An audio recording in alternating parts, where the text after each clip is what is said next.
This is going to be our first adventure out in the snow. Me and Blue Dog right there. And it's a beautiful sunny day outside. It's going to be cold tonight, around 5 degrees. So I've been doing a lot of research and figuring out like what I need. Got my backpack here. Just picked this up from a thrift store in town. It's $30, but it's one of the Osprey. You can't see it in this light, but it's an Osprey backpack. These are some of the best backpacking backpacks I've seen. I've seen a lot of people out there using them. So for 30 bucks, this is a steal. It's an 85-liter bag. It's one of the biggest bags you can get, and I just went overkill just because, you know, for my first time in the snow, I don't want to take any chances, and I want to be comfortable when I'm sleeping. So I've got this improvised window shield thing I'm going to use for a mat. And I just decided to use that last minute. I was like, oh, this works. You know, it lays out about 4 feet long, so it'll be good for the most of my body. And then I've got this pad right here, which is my normal, you know, trekking. You know, I use that in the summer, and it doesn't keep you very warm at all. And, inside the bag, I've got a nice wool blanket, a thin wool blanket. So we'll put this down, we'll put the wool blanket down, and then on top of that, I've got an inflatable thermarest. And I've also brought a lot of dry food, and the only thing I'm cooking is top ramen. I'm not bringing any fuel. I'm going to start a fire. And I'm hoping that the fire is going to keep me warm a little bit, and it's going to be nice because it's going to be out in the backcountry a little bit, and won't have to worry about, you know, fires right now, December 17th. So I've got food, I've got a little bit of water. I'll melt some more water when I'm up there. There's plenty of snow, and I've got a new sleeping bag. It's rated down to 16 degrees comfort, 3 degrees limit. So with all my sleeping pad set up and a sleeping bag inside my tent, which should be about 10 degrees, maybe 15 degrees, 20 degrees cool or warmer than outside, I should be fine. And Lou should be fine too. She'll be wrapped up next to me. And I've also got my notebook and a book to read, two things I usually always bring with me. I don't do much on my phone. I listen to music maybe a little bit. And what else? Flashlight, basic, you know, just Neosporin, some tape in case I get cut. Nothing crazy. I'm not going very far. I might go like 5 miles in. And oh yeah, and then I've got all my sleeping clothes. So I've got layers on right now. I've got wool underneath, base layer, wool underwear, wool top. Over that, I've got just a light. You know, this isn't really anything for warmth, more just, you know, maybe a little bit of keeping the warmth in, but not much. And then I've got this fleece, which I'm going to wear while hiking. If I get too hot, I can take this off, and then I pretty much have just like very thin layers on. And then I've got these pants on. These aren't waterproof at all. These are just like my normal hiking pants. And these are my Danner boots. I've had them for about two years now. They're not exactly waterproof, but I just recently put a bunch of coconut oil. I smothered them in coconut oil. And I'm going to experiment with that because I know you can use it to kind of treat leather. And we'll see how it works. You know, this is an experimental run. I've never camped in the snow like this. I've camped in cold weather, but I don't know if I've camped in this cold. But it's going to be a lot of snow, and so this is all experimental. I probably don't need as much as I brought, but it's better to be more comfortable than not, right? I've also got my, so on top of all this clothing, I've got my down jacket, and I've also got a shell. And this is what I'm going to put on tonight when I get to camp. That's going to keep me warm for sure. Then I've also got some other long underwear I could put on over the wool. And I've also got another kind of more baggy merino wool long sleeve to put over all of this. And then, yeah, so that merino wool plus the down plus the shell. Perfect. And yeah, I'm gonna, I got her food, I got her little dish bowl. She loves the snow, she should be fine. If she starts to get cold, I'm just gonna stop and, set up camp. And she seems like she's not hanging, but yeah, so we're ready to go. It's like 10 a.m., getting off to a little late start, but it won't be that cold. I'm gonna go pick up some snowshoes and maybe a little something to drink. Stay tuned. All right, baby. Here we are. Parking lot. How exciting. Well, we're at the trailhead here. Lou's running around, playing with some dogs real quick. And yeah, this is where our journey starts. So we're going up there. There's a couple lakes. Got these snowshoes I rented. Gonna try them out. And keep posted when we get up to the campsite. Alright, so this is where I've decided to set up camp. Flatten out some snow. I'm gonna have a fire right there against that rock to reflect the heat. Lou seems to have boundless energy, but I do not. The snowshoes, they did what they do. I still got up into knee-deep snow at some points. Perhaps it was because I was coming up the north-facing slope, so the snow was really deep in some spots, and it was really steep at some spots as well. And it was very difficult. It was one of the most difficult, unpleasant things that I've done in a very long time. But we didn't give up. I wanted to about halfway. I was like, fuck this. But so we made it. Yeah, we're here. I'm in a, it's almost, it's like 1:40 right now, and there's dead trees and wood, so got plenty of fuel to collect for the next 2 hours. The sun is right over there, and it should be giving me at least 2 hours of hopefully direct sun. If not, definitely be light out for the next 3 hours. So I'm going to eat a little bit, drink a little water, collect some wood, start that fire ASAP, and set up camp. Yippee.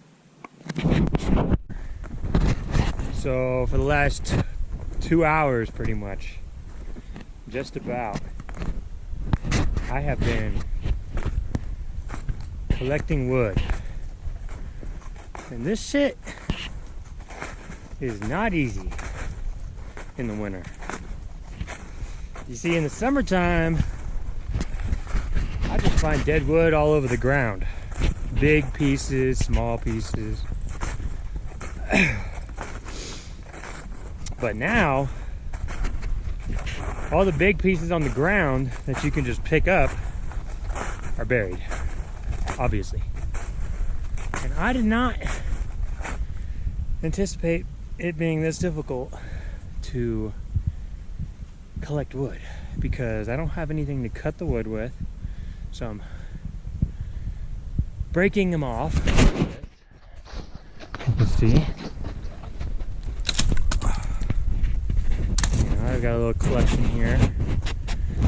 Every once in a while, I get lucky. I score with like a big, you know, fat log or something. I've only scored one of those, but you know, bigger chunks. A couple of them I've gotten just poking out of the ground. Twigs. We got twigs for days, like on shit like that. But nothing to keep the fire going for very long. Anyway, I've been doing this for 2 hours.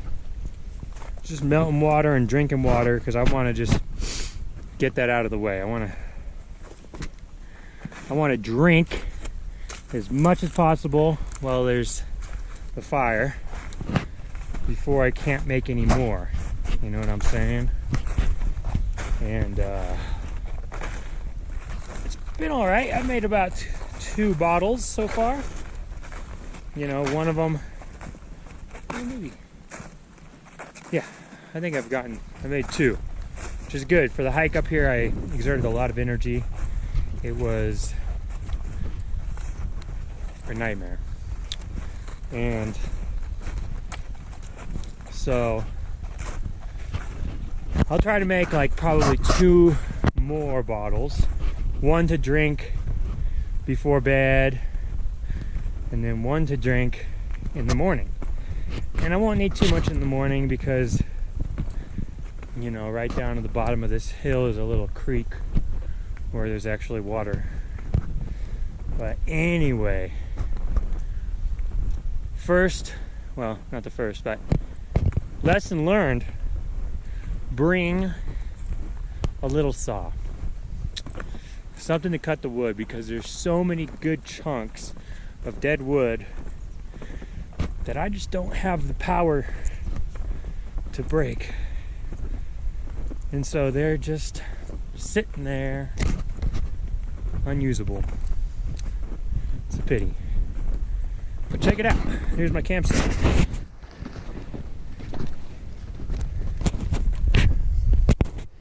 There's Lou over there. Hey, Lou!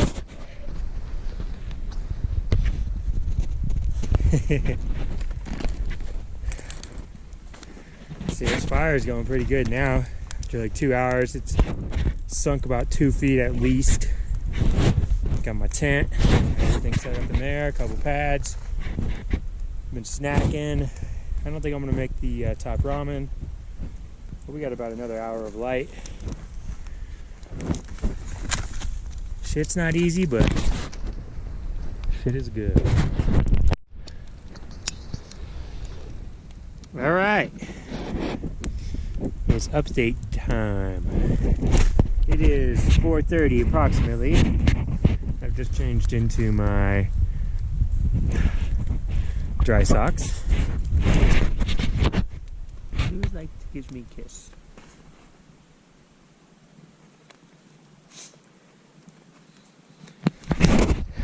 Hi. Anyway, so you've always got to be innovative. Okay? You may read tutorials, and you may be one of those people. It may work for you, but for me, I'm more of an experimentalist, and I gradually increase what I do. That's when I do it. So I've camped outside hundreds of days, and over experience, I've picked up little bits of knowledge along the way. This is being my first time in the snow. There's several things I've already learned in the last, well, it's been about 6 hours of a trip. Holy shit. Check this out. One thing I learned is that you got to find a good spot to boil the water if you're using a fire. I like to find a spot where I could just leave it. So along here, along this ridge, this continually keeps melting. And so I don't want to put it along the ridge because it might fall off. It slipped off earlier. So I've got it over there along a piece of wood that's kind of along the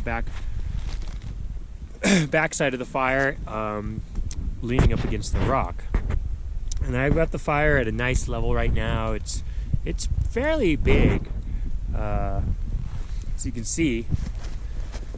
So yeah, I've got a big piece of wood over there. I'm trying not to burn, right? I'm trying to let that one kind of slow simmer.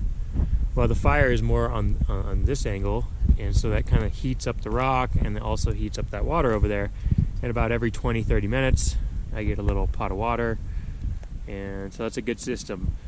However, earlier, what I had, the fire got out of control. It was too big, and the pot was like in the middle of the fire. I had to reach in, and it singed this entire arm. You can't really see it, but it's been singed. I've also singed a couple, I think, yeah, this side. These eyebrows, these eyelashes, because I had to reach in and grab it. Nothing really bad happened. It's not that big of a deal. So, now I'm all in my, mostly my pajamas. I still haven't used the down jacket, and I still haven't used the outer shell. I don't need it yet. I might not need it at all, but they're so small, they're great to bring just in case. You never know. Right now, I've taken off my pants, and I've got them right here. You can see them. They're steaming. The whole bottom of these were completely drenched. They're still drenched. I've got my wet socks here. I've got my wet boots right there. Everything is kind of, well, we'll see how it works, but hopefully it's going to dry out. Lou's just constantly on prowl this entire time. Finding sticks, exploring. She doesn't seem to care about the cold at all or the snow. So yeah, I've got some food. I'm gonna snack up. The sun went down about an hour ago, but it's actually still up in the sky somewhere over there. It's about to go down for good over the horizon until tomorrow, and then I'll be crawling into my tent very shortly. I probably won't have any more updates until tomorrow morning. Got a little bit of wood here left, not much.